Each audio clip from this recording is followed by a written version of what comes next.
I am Jobwala. Progressive Shorthand April 2023. Exercise 14. 80 word per minute. इस dictation के PDF का link description में है। अदर यूजफुल मैटर के लिए हमारे टेलीग्राम चैनल आई एम जोबवाला को ज्वाइन करें।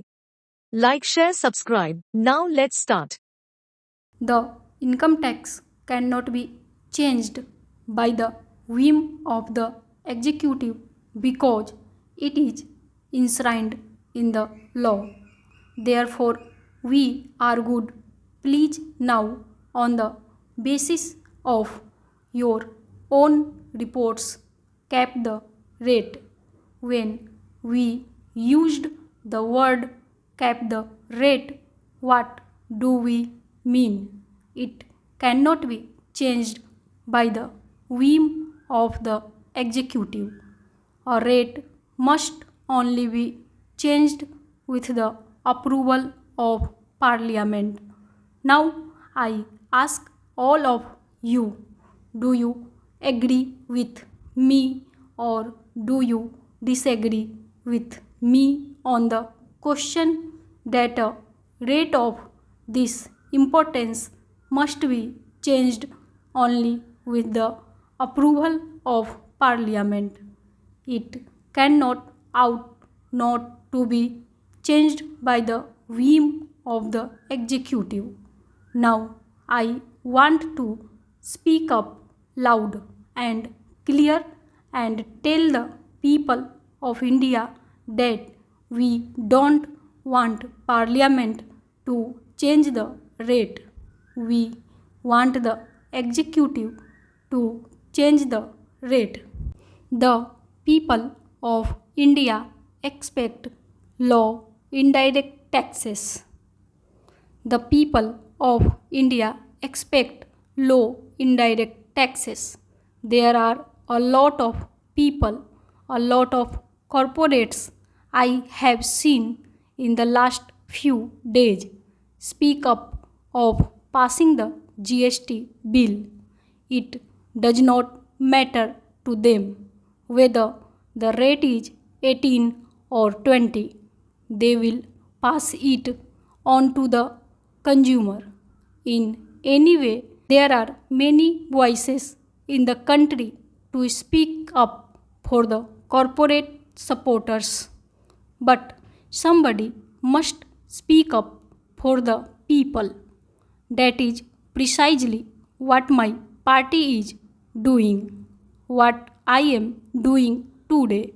In the name of the people, I ask you to keep this rate at the rate recommended by your CEA, namely the standard rate should not exceed 18%. I know you are not incorporating it in the Constitution Amendment Bill, but you have to incorporate it in the GST bill. No tax bill will survive judicial scrutiny unless the tax rate is mentioned.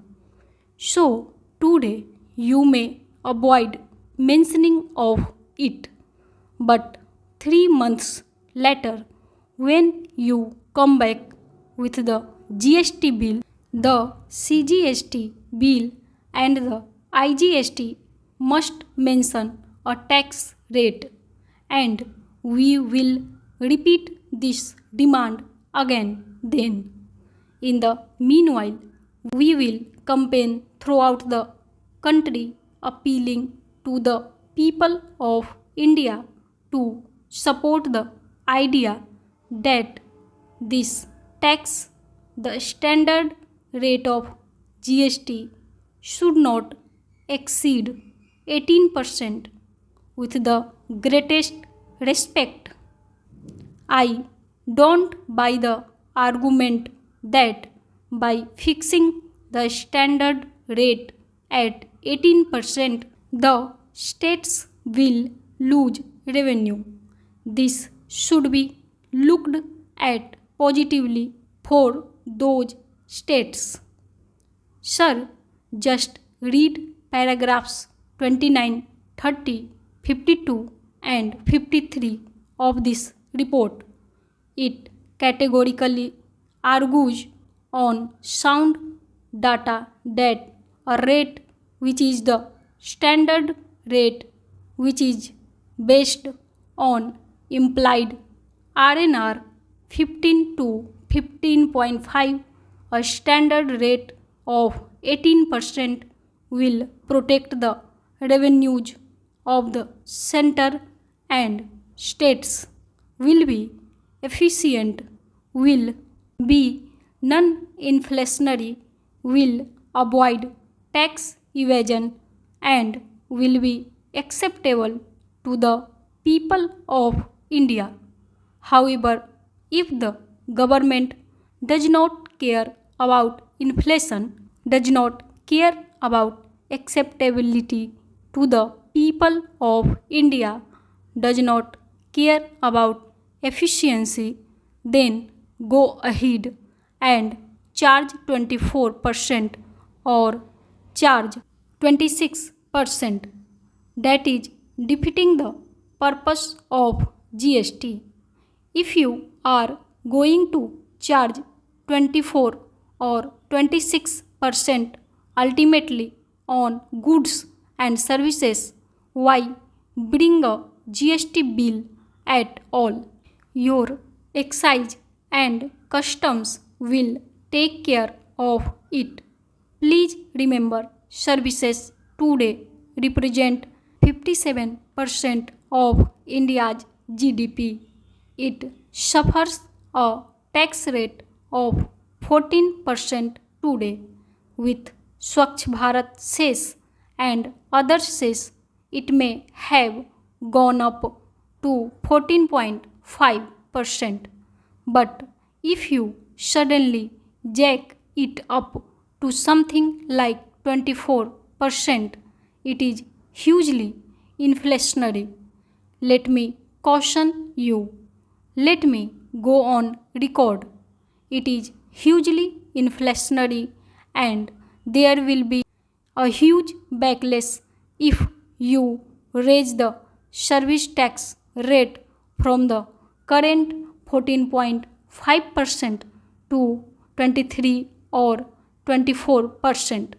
Sir, likewise, in BAT, most goods suffer a very low rate of VAT. There is a huge number of exemptions and only 56% are of the standard rate. If you suddenly jack it up to 23 or 24%, it will be inflationary and a high rate will lead to tax evasion. A high rate will mean an inefficient system. So, I would urge the government to reflect on it again. Yes, we have today agreed because I believe even the government has not made up its mind on what the RNR is. The government and the state ministers are not agreeable on what the RNR is. In the last meeting that took place the last Tuesday, according to our information, there was a clear cleavage, a disagreement between the state finance ministers on the one side and the union finance minister on the other. I can't believe that they have not agreed on RNR. They are going back to their drawing board and work on the RNR. I don't know. Perhaps within the government there is a disagreement between the revenue department and the economics division. Eventually, you will have to come to an agreement.